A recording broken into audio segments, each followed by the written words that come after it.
Hello guys, welcome to another video. This one is paper 1 of May-June 2008. Let's go on with question number 1. So here we have part A. We have to do fraction subtraction. So the first thing I can see is that their base are different. So what I can do is to find the LCM. We can do 2 times 7. And then we just have to cross multiply. So 1 times 7 is 7 and 3 times 2 is 6. That will be 1 over 14 will be your first answer. Now moving on to this one, these are mixed numbers, so we first have to expand them. So 2 times 3 is 6 plus 2 is 8 over 3 times 1 times 4 is 4 plus 3 is 7 over 4. Now we can simplify. That'll be 1, 2, and this will be 14 over 3. So if you want to bring it back to a mixed number, you can always do that. So in 14 we have 4 times 3, 2 remains, so this is your answer for part 1. Now question number 2, we have 25 minus this, so 25 minus 18.3. That will be 4, 10, 7. So 24 minus 18, that should give me 6. So your answer is 6.7 for first one. And this one. So what can we do in these kind of questions? We first ignore the decimal place. So let's do 17 times 3. We will have 21. That will be 51. So now in this number we have 2 decimal place, and this one we have 1. So in total we have 3 decimal places. So 1, 2, and 3. So your answer will be 0.051. Now question number 3, we have f of x given to us by this function. Find f of minus 2. So we have to replace x by minus 2. That will be 5 times minus 2 plus 2, which is minus 10 plus 2, that is minus 8. Now find f inverse. So we have a trick to do that. First we say let y equal to f of x, which is 5x plus 2. Then we have to make x the subject of formula. That will be y minus 2 divided by 5. So your answer for inverse, it will be in terms of x, we have to change y to x. So that is your answer for f inverse. And that is question number 3. Now question number 4, it says, by writing each number correct to 1SF, estimate the value of this fraction. So we have 1, 2, and 3 numbers. The first one is this. So correct to 1SF, we leave the first one alone. We ask ourselves if this number is bigger or equal to 5. If it is, we add 1 to the first one. So 8 plus 1 will be 9.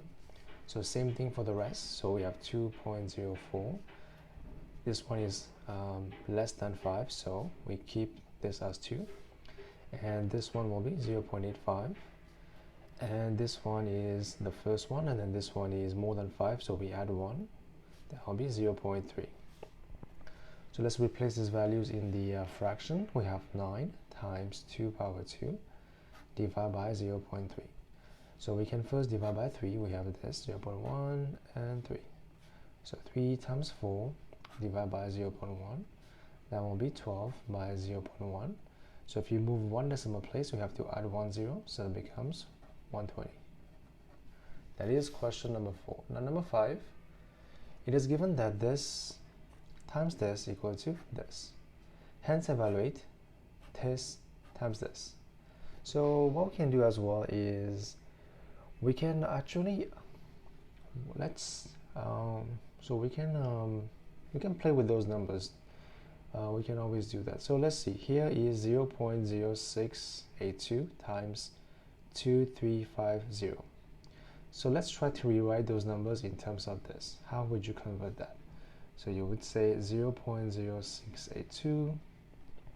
So if you want to write this as this, you have to move 1, 2, and 3 decimal place to here for it to become 68.2. I mean, you don't need to do that. If you want to, you can just do it directly and count the decimal place. So let's do this trick here. So what can we do is we can rewrite this as, so here we have 1, 2, 3, and 1. So we have 4 decimal places in total. So usually that should have been like this. So here they have moved 4 decimal places. So this means if I had this number times this, it should give me what answer? It should give me 160270. From this, it is we should have this. So now if you want to do this times 350, that should give you, so here we have 4 decimal places and here 1 0, so we can cut 0. This moves here, so we have 0.682 times 235. So you have something like this, 0270, but we have 3 decimal places, so 1 2 3, it will be 160.274 part A. But there's many tricks you can use to do that. If you want to, you can always express in terms of fraction and make it this way, but you can always play around and get some answers. How about this one? So this one is 160.27 divide by 0.0235. So let's try to convert these numbers in terms of whole numbers. How do you write this? You will write this as 27 divided by 100. So when you divide, you actually multiply by, so we have 1 2 3 4, so 4 235. So if you simplify, this one goes away, this should become 682. So 0 0 goes away, so we should have 68200. That should be your answer for part B. So just to recap, there's many ways of doing that. You can always rewrite as the whole number. You can always just play with those. So 682 is 682 over 10. You can rewrite it as this. And this can be written as 235 over 1 2 3. And then you can always simplify in terms of fractions, in terms of decimals, but your answer should be pretty straightforward. Now question number 6. So we have A, B, C, and D. So A, B, C, and D. This is a rectangle with BC as 10. So BC is 10. Now, using as much information from the table as necessary, calculate the angle, the side BD. So BD, as you can see, is the hypotenuse. So if you have this side, this is the opposite side, and we are looking for the hypotenuse, so we have to use sine. So sine of theta equal to 10 over BD. So BD equal to 10 divided by sine theta. So 10 divided by sine theta will be 5 over 13. If you simplify, that should give me about, that will be 10 times 13 over 5. That will be 2, that will be 26. The answer will be 26 for part 6. Now question number 7. The diagram shows a solid cuboid with a base of 10 by 6 and the height of x. That's the side of the cuboid. Now part 1. Find an expression in terms of x for the total surface area of the cuboid. So cuboid has how many surfaces? So 1, 2, 3, 4, 5, 6. Right? I hope you can see that. So the lines on the back will look like this. So if you count, you have 1 here, 2, 3, 4, 5, and 6 sides. So let's find the TSA, total surface area. So this will be 10 times x, so 2 times, because we have front and back, so 2 times 10x, plus this one will be 6, 2 times 6x, and the last one it will be 2 times 60 for the base and the top. So this will be 20x plus 12x plus 120. So it should give you 120 plus 32x for the TSA, total surface area. Now for part B, it says the TSA equals to this much. You have to form an equation in x and solve it to find the height of the cuboid. So find the value of x by forming the equation. So let's do that. So TSA equals to this, so 120 plus 32x equal to 376. So 32x will be 376 minus 120. So let's do that on this side. 652.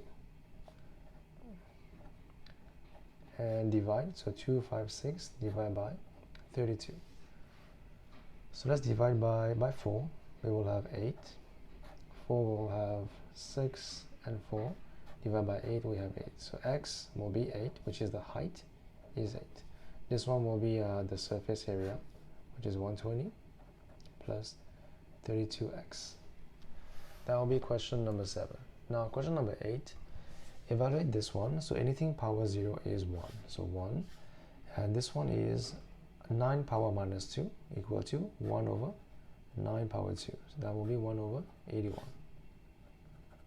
And this one is, as we know, 9 can also be 9 power 2. So you can also simplify this if you want to, right? So that is okay, we can leave it as such, that's fine. This one is 9 is equal to 3 power 2, that is correct. So we replace that back inside, we have 3 power 2 becomes 3, 3. So now if you simplify, that goes away, that becomes 3, 3, which is 27. This is question number 8. So moving on to question number 9. The diagram shows a circle center O passing through A, B, C, and D. Now we have AOC is a straight line and BAC is 42. Part 1, find BDC. So BDC, so it's pretty easy. As you can see, we have arc BC, angle A is reflecting on the arc BC going back to D. So they are the same. First one is 42 for angle BDC. Now we have ABC, so always ABC, so A, B, and C. So what is this angle? As you can see, AC is the diameter, so in that case, any angle over the diameter will be 90. So this is 90. And the last one will be ACB, so where's ACB? So ACB. Well, in that case, pretty easy. ACB is a triangle. We know this side, we know this side, so this last one will be 180 minus the rest. That should give me 48. Okay, so that is question number 9. So moving on to question number 10. It is given that y is directly proportional to the square of x and that y is this when x is this. So we first have to find a formula. So pretty easy. We write this down. Y is directly proportional to x squared. This means y is equal to kx squared. Now we can find the value of k. So we say y is equal to 1 when x equal to half. So that will be this. So k will be equal to 4, right? So y equal to k, which is 4. So y equal to 4x squared. That is part A. So y equal to k of 4x squared, my bad. Part B, the values of x when y equal to 9. So y equal to 9, that will be 9 equal to k, 4 again, x squared. So x squared will be 9 over 4, which means x is equal to plus minus 9 over 4, which is plus minus 3 over 2. So minus 3 over 2 or 3 over 2 will be part B. That is question number 10. Question number 11. The following list gives the names of 6 shapes. Now from the list, write down the name of the shape which always has a rotational symmetry of order 3. So which shape has that? So pretty obviously this one, it will be your equilateral triangle.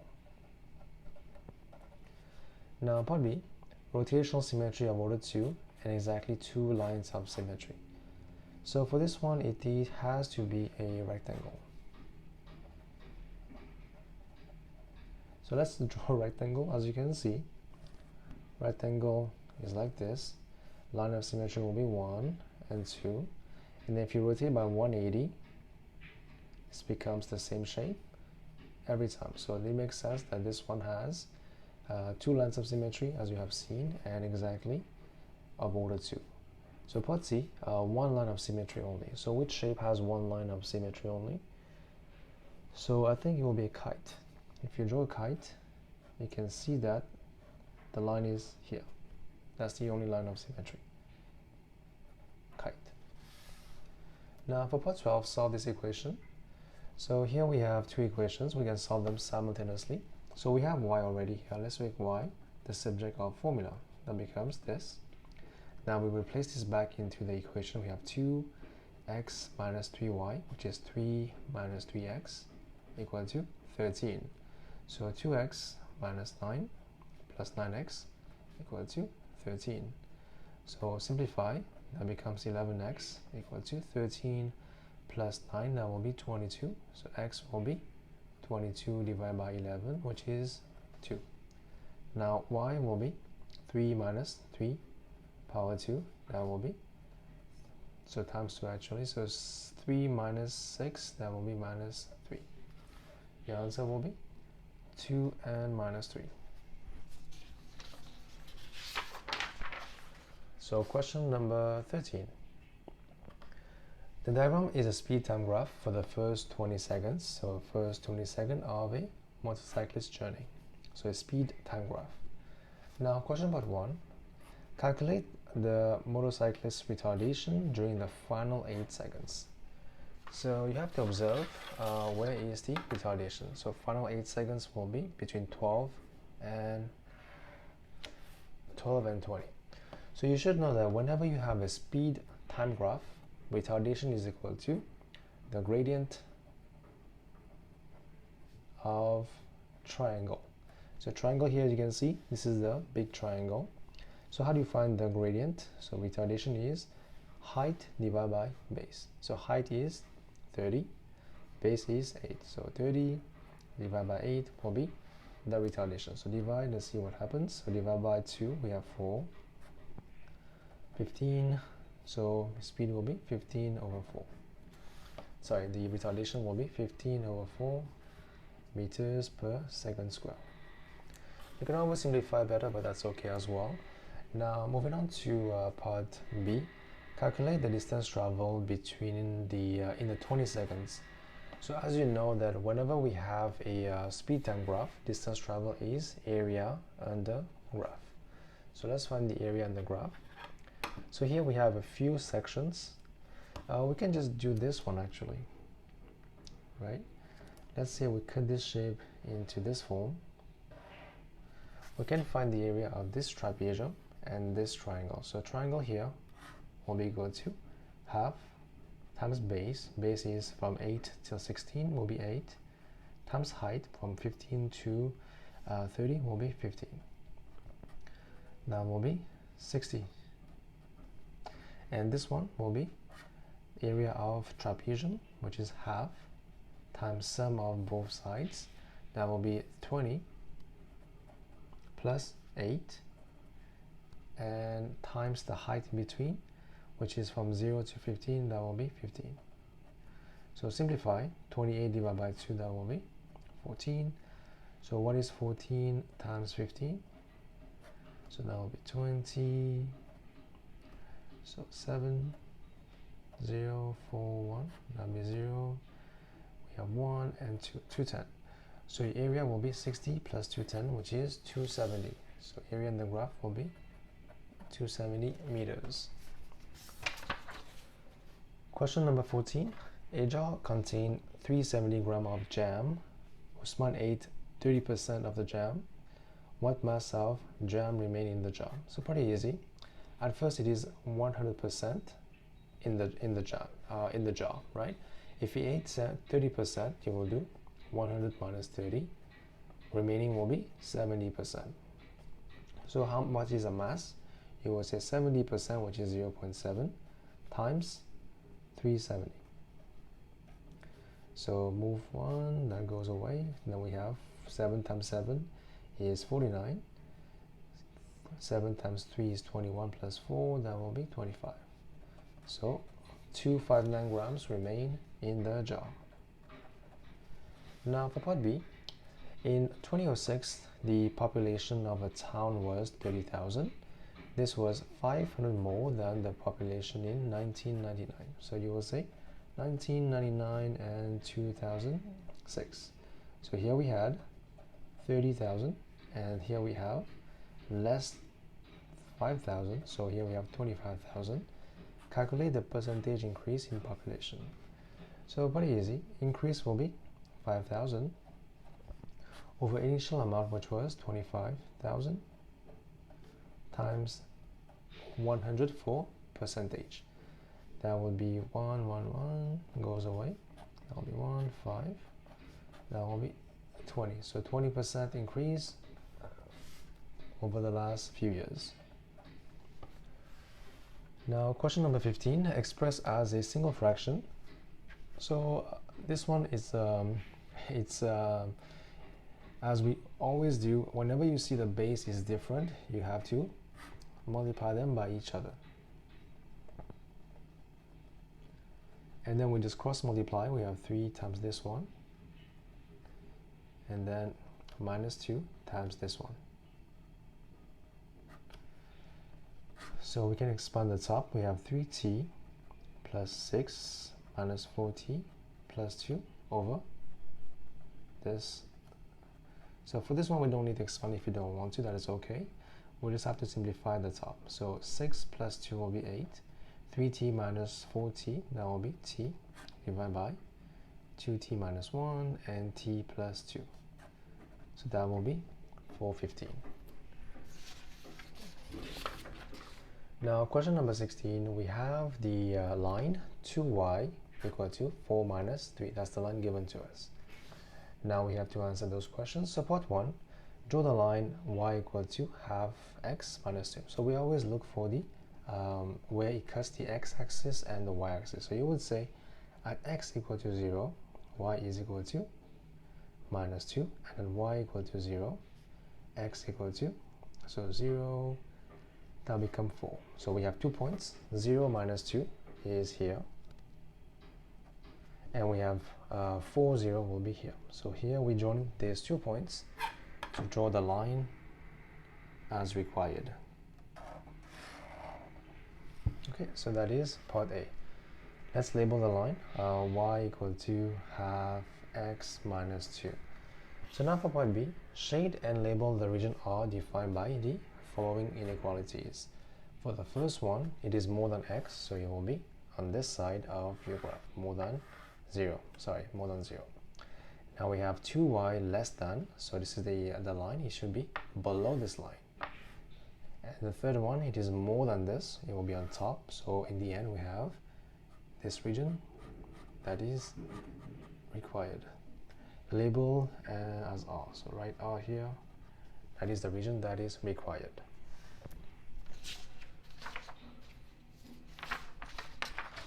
Okay. Question number 17.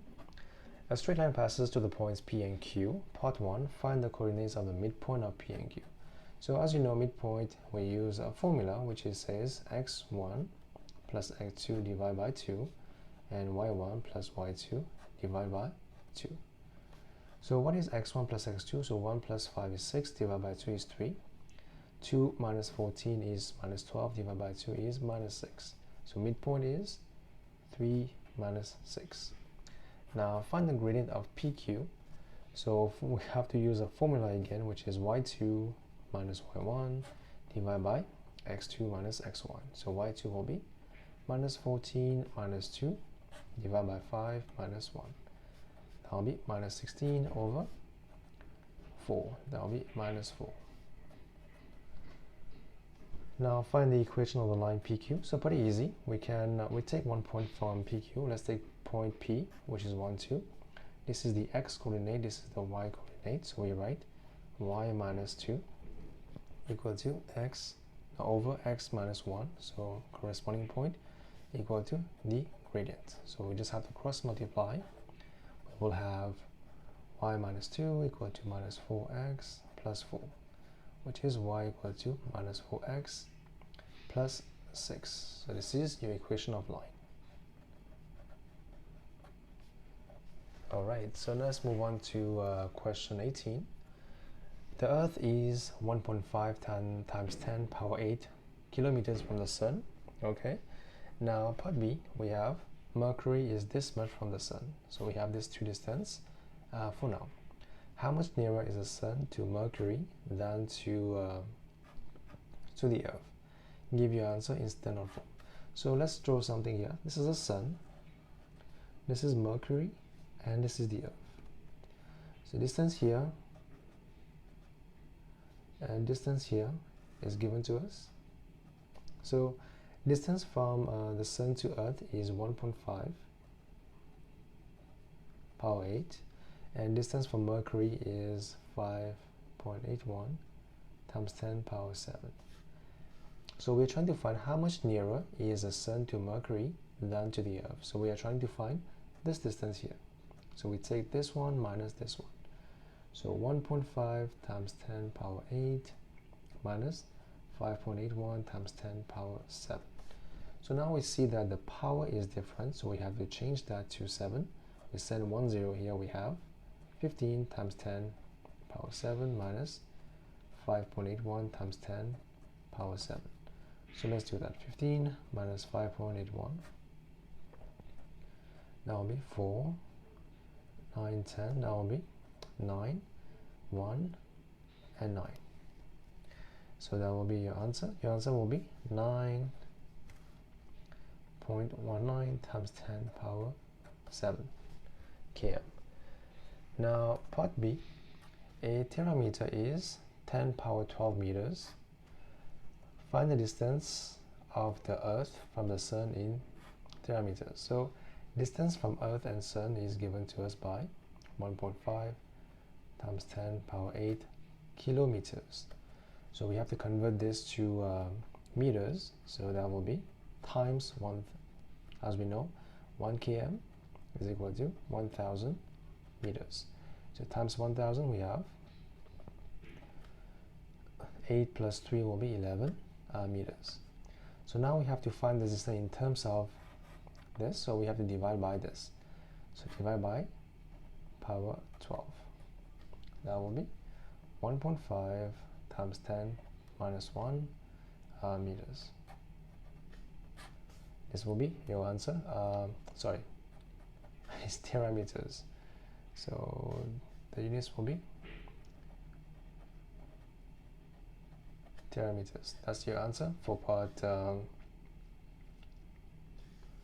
B. So let's simplify. That will be 0.15.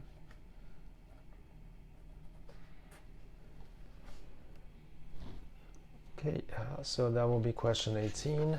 Let's move on to the next one. Question number 19, factorize completely these two. The first one, as you can see, we have 5 common and x common. We have 3x plus 2 remaining. Now for this one, we have to factorize a quadratic equation. So we have t squared, which is t times t, and 15. The factors of 15, we have 1 times 15, we have 3 times 5. So here we can only use, we have to use 3 times 5 to get minus 2. So 5 here and 3 here. For us to get minus 2, it needs to be minus 5 plus 3. Now for this one solve, we have to find the value of x. So let's expand. We have 4x minus 1.2, 3x minus 0.6.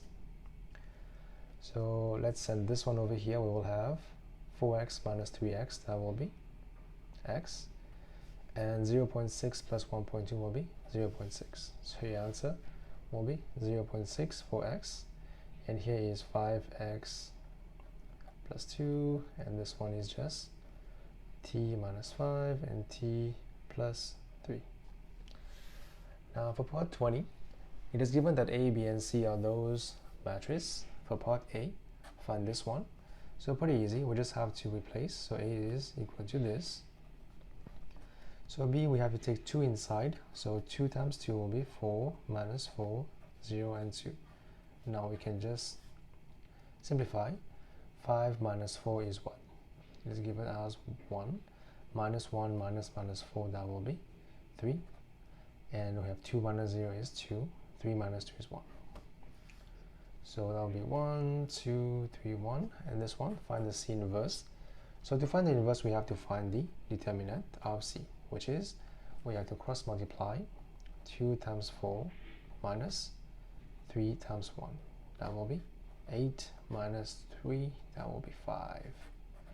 Now we have to find the adjoint matrix of C, which is equal to, we have to switch the position. This becomes 4 and 2, minus 1 and minus 3 for these two. So now from this, C inverse equal to 1 divided by your determinant, which is 5 times this matrix.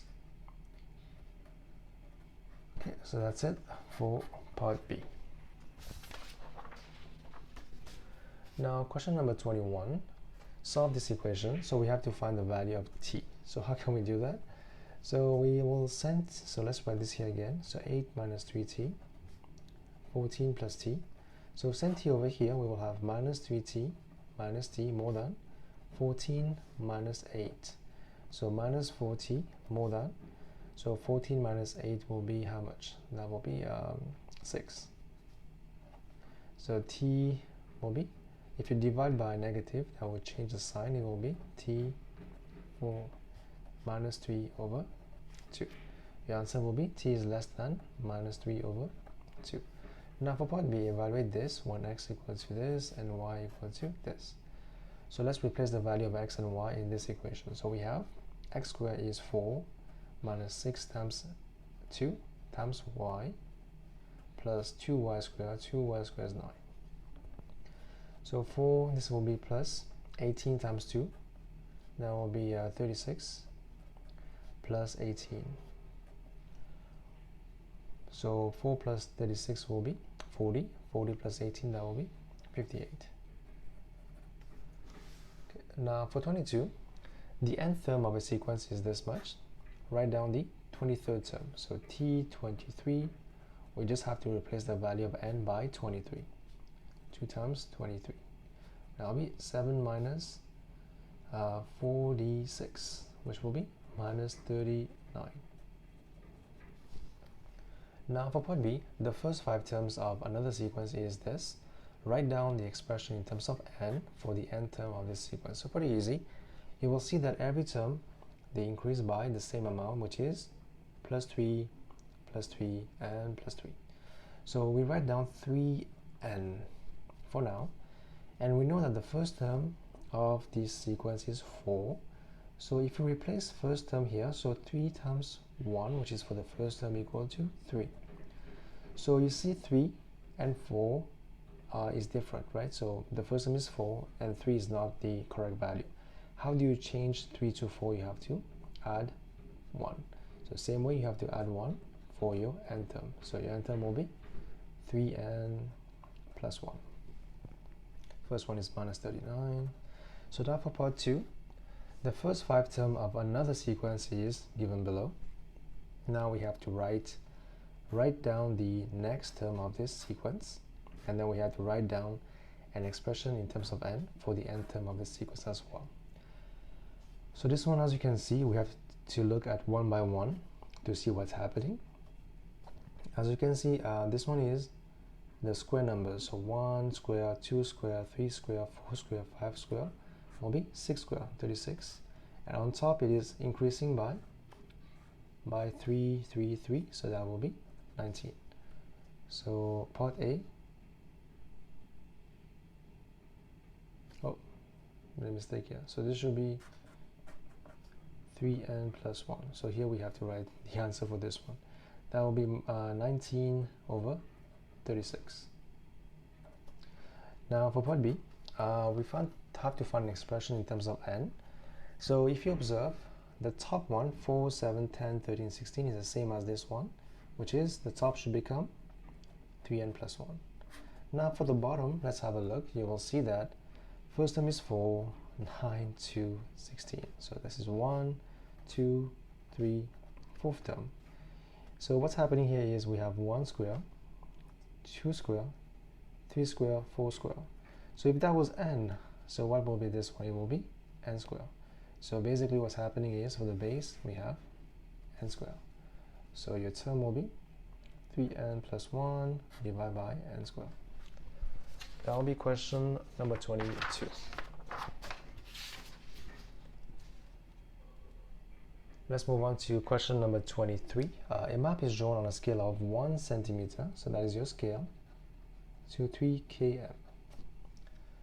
Now we have two positions of two villages A and B on the map. Write down the scale in the form of 1 to n. So for this one, let's simplify. So part 1, we have 1 centimeter to 3 kilometers. So first thing is, this one is different. You can see centimeter and kilometer. How do you convert kilometers to centimeters? So as we know, 1 kilometer is 1,000 meters, and 1,000 meter is equal to 1,020 centimeter. So in this case, that will be 1 centimeter will be 3,000 centimeters. So these two will go away. That'll be 1 to 300,000. That is your part 1. Now for part 2, find the actual distance in kilometers between A and B. So let's do the measurement here, A and B. So for this one, my answer might be different, but it is the same method. So you first have to measure the distance between A and B. So for me, I have 10 centimeters. So for my drawing, AB is equal to 10 centimeters. So now we have to use this scale. So we know that 1 centimeter is equal to 3 kilometers. So 10 centimeter should be giving me 30 kilometers. So my answer will be 30 here. Okay, so now for part B. A third village C lies north of AB, so it will be above AB on this side. Now it is 21 km from A and 18 km from B. So we still have to use a scale of, I think it's 3 km to 1 centimeter. If it is 21 km from A, it means that it is actually divided by 3, that will be 7 centimeter from A. And if it is 16, that will be 6 centimeter from B. So let's do that. So we have to measure the distance first. So from A, it will be 7 centimeters. So you measure 7. And then from your point A, you have to draw an arc above the line AB. Should be about here. Now from B, it is 6 centimeters from B. So you have to measure 6 and then go to your point B and intersect the first arc to find the point C. So this point of intersection is your point C. So now connect to form the triangle ABC.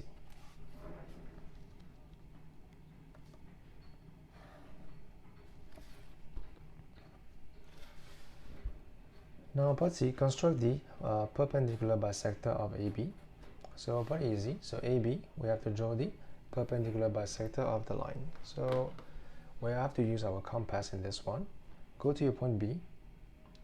Now measure more than halfway of AB and then draw an arc down and up. And then using the same distance on your compass, go to your point A. Intersect the first and second arc. So as you can see here, we will have a point of intersection and a point here as well. So we have to join them to form the intersection of to form the bisector of the line AB. So this will be your answer for part B. Now for part C, for part D, a petrol station is to be built so that it is equidistant from AB and 9 km from C. So km is actually divided by 3, will be 3 cm from C, marked with F and G, the two possible stations of the petrol station. So here we have two conditions. The first one, it is equidistant from A and B. It means that it will lie on this line. It will be on this line. That's the first condition. And then the other condition says that it will be 3 centimeters from C. So let's do that. If you measure 3 centimeters from C, we have to draw a circle around the point C to determine the positions of the station. So let's do that here. So we have to draw a circle.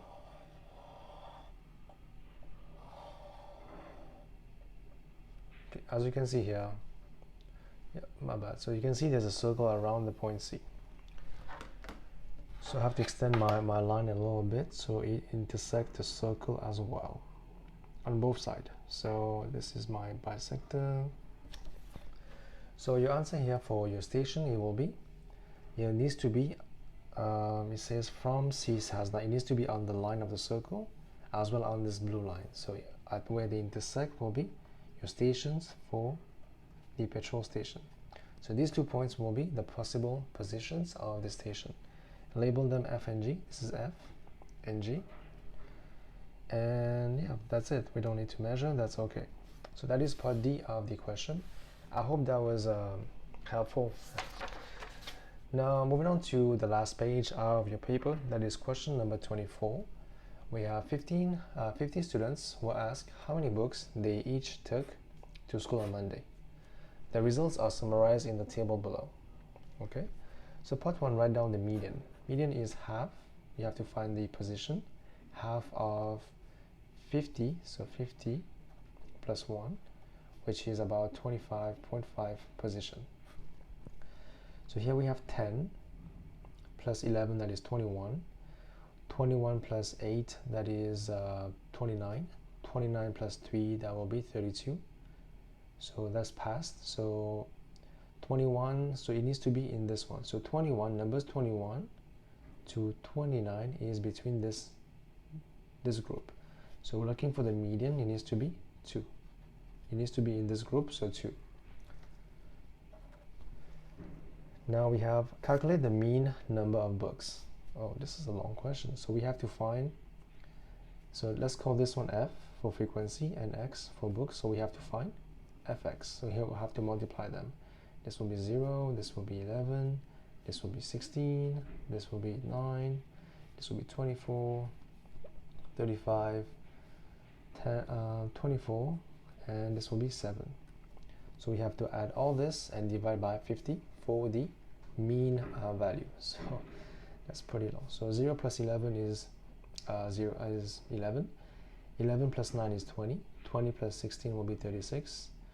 36 plus 24 will be 60. Now we have 60 here. 60 for this part. Let's write this down for now. So now we have 35 plus 7. That will be 42. 42 plus 24. 42 plus 24. That should be 66.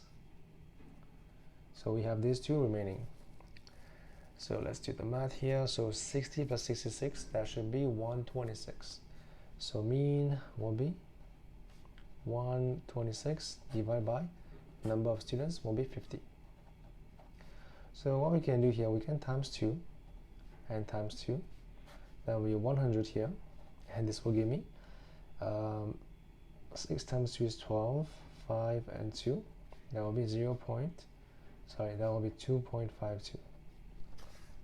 So your answer, 2.52 for the mean number of books.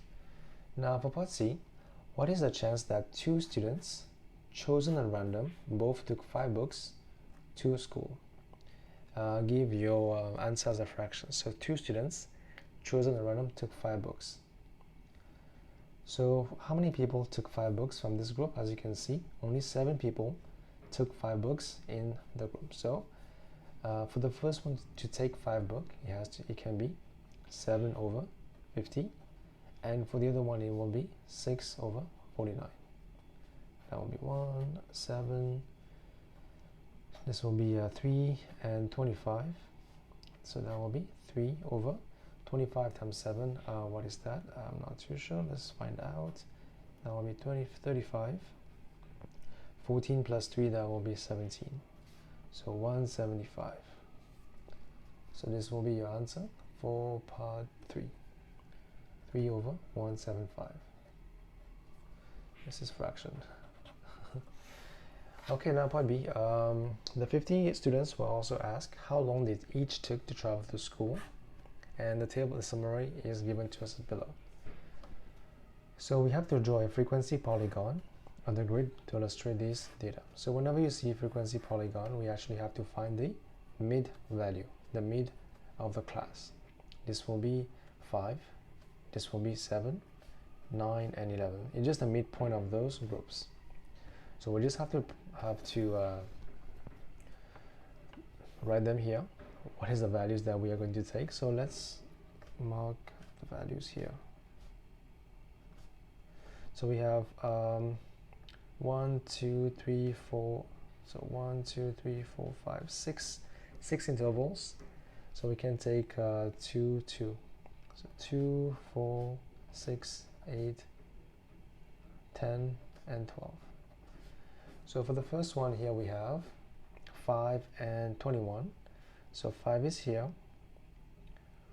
21 will be here. That's the first point. Then we have 7, 11. 7, 11 will be here. Then we have 9, 13. 9 is here, 13 will be right here. And we have 11, 5. 11, 5 will be right here. So just connect the points to form the frequency polygon of this information. Okay.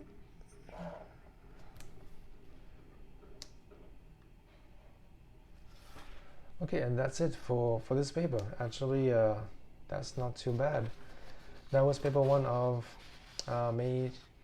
June 2008. If you guys have any questions or requests, just leave a comment down below. I will get back to you guys as soon as possible. And of course, as always, thank you for watching. I will see you soon.